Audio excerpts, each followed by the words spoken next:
Welcome back to Vinay भटक्या. आजचा video हा आपल्याला एक इन्फॉर्मेशन देण्याकरता आहे की 2-1 दिवसातच आम्ही ठाण्यावरनं कन्याकुमारीला प्रवास करणार आहोत बाय रोड. मी आणि माझे मित्र असे 3 जण आहेत. आम्ही सगळे मिळून 4 जणच आहोत आणि 4 जण आम्ही कन्याकुमारीला जाणार आहोत.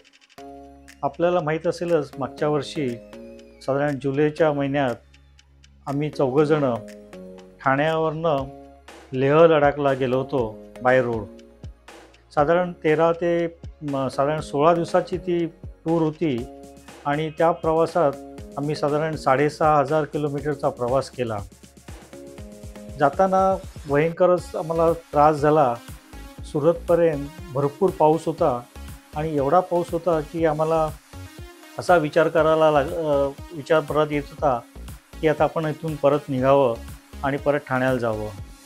कारण 2 दिवस इतका धो पाऊस सुरतपर्यंत मिळाला की 7 तासामध्ये आम्ही 10 किलोमीटरचं पेक्षाही कमी अंतर कव्हर केलं आणि त्याच्यामुळे प्रवास कसा होणार पुढे याचीच काळजी लागून राहिली होती.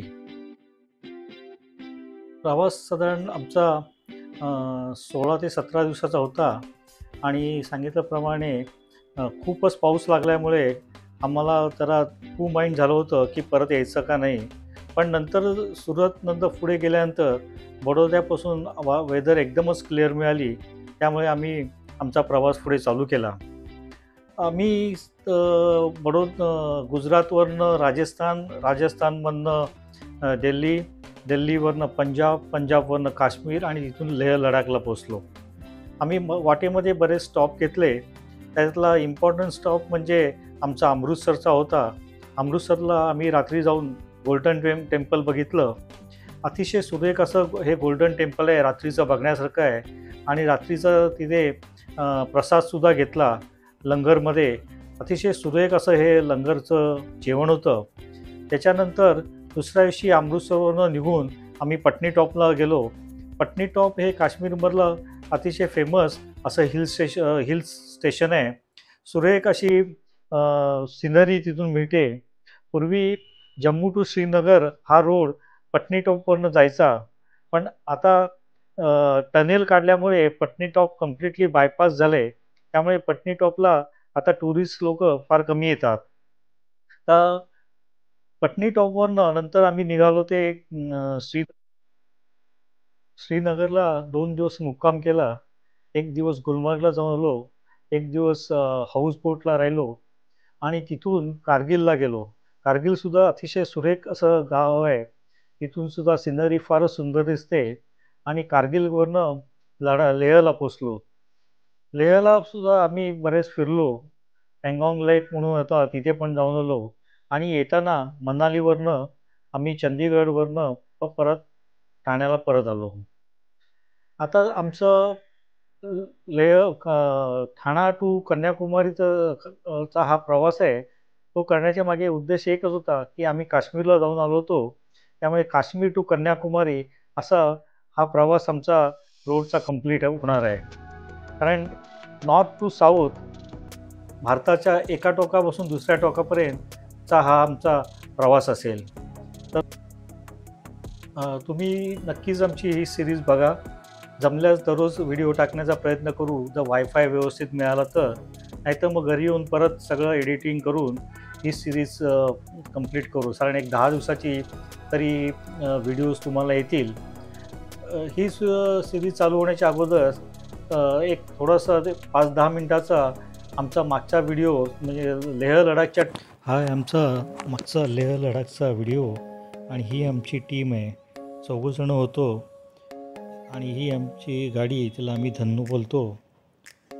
तर आपण बघूया एक थोडासा 5-10 मिनटाचा व्हिडिओ मागच्या वेळी काय झालं ते. तर हे आम्ही निघालो तेव्हा तुफान पाऊस होता, जसं सांगितलं तसं, आणि त्यामुळे भरपूर पाणी जमलं होतं सगळीकडे. हे जे जागा दिसते ही चिखली म्हणून आहे. साधारण 70 किलोमीटर इथून सुरत आहे आणि ट्रॅफिक खूप झाला होता. पाणी सगळीकडे तुंबलं होतं. त्यामुळे आम्हाला रात्री या चिखलीमध्ये मुक्काम करायला लागला. बघा केवढं पाणी भरलेलं आहे सगळीकडे. हे हॉटेलच्या रिसेप्शनमधनं दिसणार आहे आणि वरतून जो जातो आहे रस्ता तो हायवे आहे. रात्रभर पाऊस पडत होता. इवन हॉटेलमध्ये सुद्धा लिकेज झालं, कारण हॉटेलची लोकं बोलली की इतका पाऊस आम्ही आमच्या आयुष्यात कधीच बघितला नव्हता. सगळीकडे पाणीच होतं. रस्ता तर कुठे दिसतच नव्हता. त्यामुळे ट्रॅफिक पोलिसांनी सुद्धा बंद करून टाकला होता. वाहनांच्या सुद्धा खूप लांब अशा रांगा लागल्या होत्या आणि इथेच आम्हाला विचार आला की इथून आपली ट्रिप बंद करून परत ठाण्याला परत जावं. पण नंतर विचार आला बघू अजून एक दिवस थांबू आणि मग जाऊ. पुढे निघालो आणि जसं सांगितलं तसं पंजाबच्या इथे आम्ही अमृतसरला थांबलो. मध्ये 2-3 स्टॉप घेतले, राजस्थानमध्ये, दिल्लीमध्ये, बडोद्याला. आणि हे सुवर्ण मंदिर रात्रीचं काय सुरेख दिसते असं बघा. सुवर्ण मंदिर अमृतसरला गेलं तर सुवर्ण मंदिर कधीही मिस करू नका. आणि दिवसा तर जाच, पण रात्री सुवर्ण मंदिर बघण्यात जो आनंद आहे तो तुम्हाला दिवसा नक्कीच मिळणार नाही. कारण अतिशय सुरेख असं हे गोल्डन टेम्पल आहे आणि खरंच असं गोल्डन टेम्पल तुम्हाला रात्रीचं दिसेल. सगळीकडे लाईट लागलेले असतात. पुढे तिथून आम्ही निघालो अमृतसरनं ते पटनी टॉपला. आणि हे जे दिसतंय हे पटनी टॉपचा व्ह्यू आहे. फार सुंदर असा पटनी टॉप आहे. शांत गाव आहे आता, कारण ट्रॅफिक आता इथून श्रीनगरला जात नाही, त्यामुळे अतिशय शांत असं हे गाव झालेलं आहे. हॉटेलसुद्धा व्यवसायसुद्धा फार कमी आता झालेला आहे असं तुमच्या लोकांनी सांगितलं. सिनरी इथं अतिशय उत्कृष्ट अशी सिनरी या पटनी टॉपच्या इथून बघायला मिळते. या दिसतंय आमच्या हॉटेलच्या खिडकीतनं ही सकाळची सिनरी होती.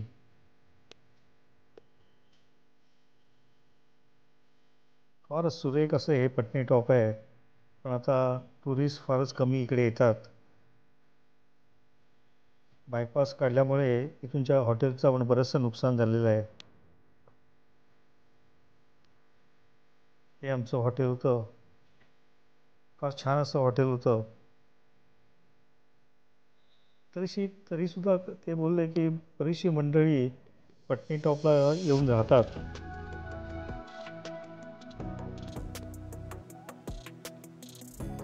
किती सुंदर हॉटेल आहे आणि हॉटेलमधनं व्ह्यू पण अतिशय सुरेख असा व्ह्यू आहे. आणि नंतर आम्ही पुढे गेलो ते श्रीनगरमध्ये 2 दिवस राहिलो. आणि श्रीनगरमध्ये व्हील बॅलन्सिंग आम्हाला करून घ्यायला लागलं आमच्या गाडीचं, कारण थोडासा प्रॉब्लेम आला गाडीला. आणि नंतर पूर्ण डोंगरातनं जायला लागणार होतं, म्हणून व्हील बॅलन्सिंग आम्ही करून घेतलं. श्रीनगरमध्ये आम्हाला एक अतिशय एक्सपर्ट असा हे शॉप मिळालं आणि त्यांनी अतिशय सुरेख असं हे व्हील बॅलन्सिंग करून दिलं. आणि ही गाडी जी आहे त्याची सर्व्हिस सेंटर आता इंडियामध्ये बंद झालेली आहेत, तर ह्याच्याकडे कॉम्प्युटराइज सर्व्हिस सेंटर आहे. आणि या गाडीचं सुद्धा जे सॉफ्टवेअर लागतं ते ह्याच्याकडे होतं. साधारण 1-1.5-2 तासात त्यांनी व्हील बॅलन्सिंग करून दिलं.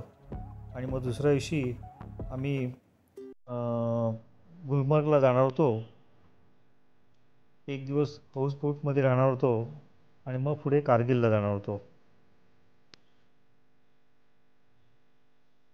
छान असं काम करून दिलं त्यांनी. हे जे दिसते हे कारगिल आहे. हे कारगिलच्या हॉटेलमधनं घेतलेला व्ह्यू आहे. कारगिलच्या हॉटेलच्या खिडकीतनंच ही एक नदी आहे आणि समोर दिसतोय हा लेहला जाणारा रस्ता आहे. सिनरी तर अप्रतिम सिनरी आहे कारगिलमध्ये सुद्धा. लेहची लेह आणि लडाख हे अतिशय सुंदर असं प्रदेश आहे. काही काही लोकांना इथे त्रास होतो, जरा ऑक्सिजन वरती गेल्यानंतर ऑक्सिजनचा त्रास बऱ्याचशा लोकांना होतो.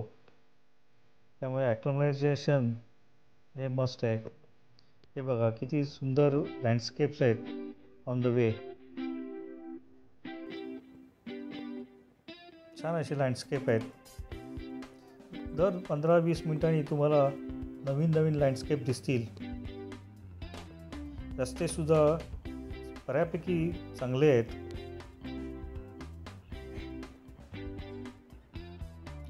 तुम्ही जसं काश्मीर सोडता तर तसं ग्रीनरी कमी होत जाते.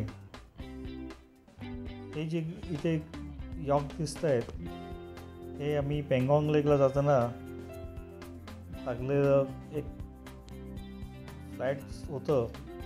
नदी होती आणि त्याच्या बाजूला एक ग्रीनरी होती आणि त्याच्यात एक याक चरायला सोडले होते.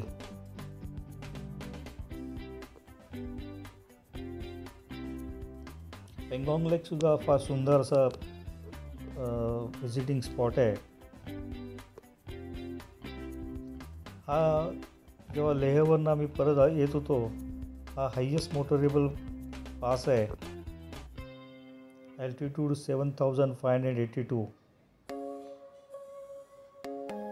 भयंकर थंडी होती.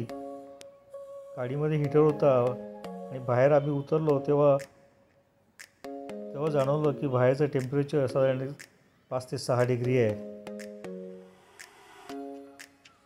स्वेटर सगळे गाडीमध्ये होते कारण गाडीमध्ये हीटर असल्यामुळे एवढं बाहेरची थंडी जाणवत नव्हती.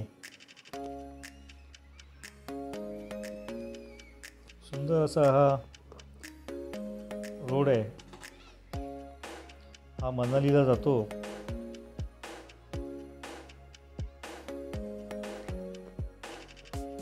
नशिबाने आम्हाला वेदर एकदमच क्लिअर मिळाली. नंतर बऱ्याच वेळा इकडे पाऊससुद्धा असतो, स्नो पण असतो.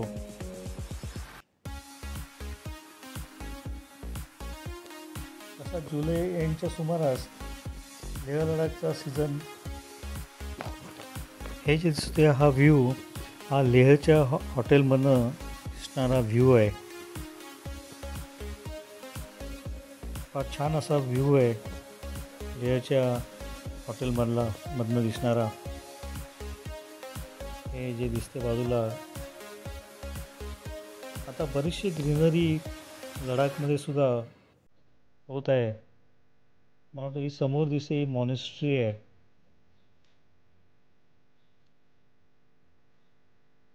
बऱ्याच ठिकाणी आता ग्रीनरी झालेली आहे.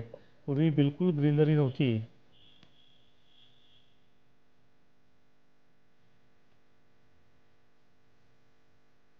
मस्त हॉटेल होतं.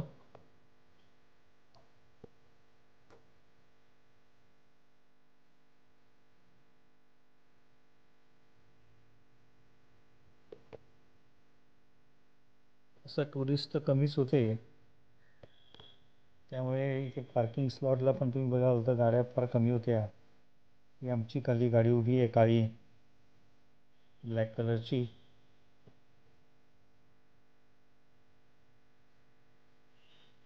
पाऊस तर बिलकुल मिळाला नाही. वेदर एकदमच क्लिअर होती. तसा पाऊस इथे फारच कमी पडतो लेह लडाखमध्ये.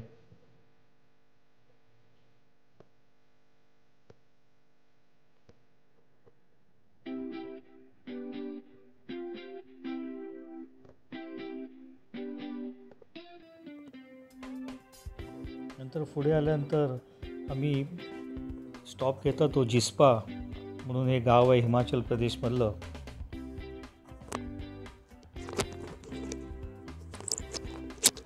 थोडंसं गाडीचं काम होतं. हवा चेक करून घेतली आणि पुढे निघणार होतो ते अटल टनेलवरनं मनालीला.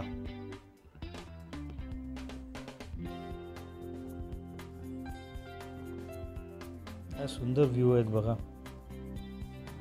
हे आहे ते जिस्पाचं हॉटेल. छान हॉटेल आहे. बरीचशी लोक कुल्लू मनालीवरनं या झिस्पाला येतात एक दिवस राहण्याकरता, कारण इथे भरपूर बर्फ पण असतो विंटर सीझनला. नंतर पुढे आम्ही आलो ते मनालीला, आणि हे आम्हाला सुरेख असं एक व्हिला मिळाला. टुरिस्ट कमी असल्यामुळे आम्हाला चांगला बार्गेन करून हा व्हिला मिळाला एक रात्री करता. काय सुंदर व्हिला होता. कारण आम्ही संध्याकाळी 3:30-4ला पोचलो आणि दुसऱ्या दिवशी सकाळी 8ला निघायचं होतं. त्याच्यामुळे आम्हाला बरेचसे त्यांनी डिस्काउंट दिला.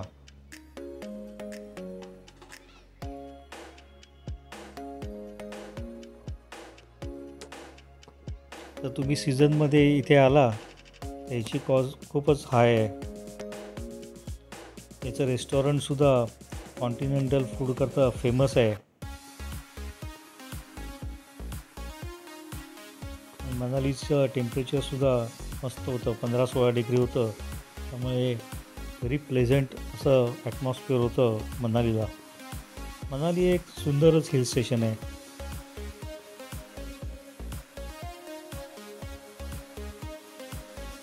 काय सुरेख काय दिसतंय बघा व्ह्यू. हे रात्रीचा व्ह्यू आहे.